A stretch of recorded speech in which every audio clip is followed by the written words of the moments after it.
Hi, Warhawks and Warhawk families. My name is Lynette Headley, and I am your child's U.S. history teacher. I am originally from Maine, but I've lived in San Diego for 20 years now.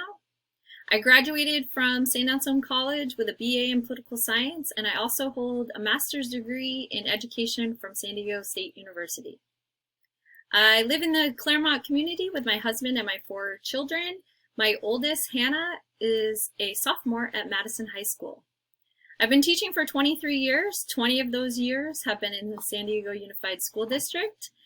I have taught various grades and abilities throughout my teaching career. Although it's my 4th year at Madison, I truly love Madison High School, and I can often be seen at various activities throughout the year. In addition to my teaching assignment, I am also the History Social Science Department Chair. I am a member of the instructional leadership team. I am the sophomore class advisor, and I coach varsity girls soccer.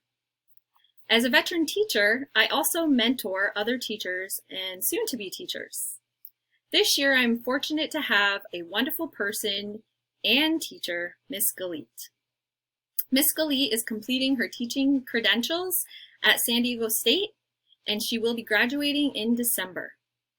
She will take the lead role in Period 2 U.S. History for quarters 1 and 2. Upon her graduation in December, I will then take the class back as the lead teacher. We are both very excited to work with you and your child.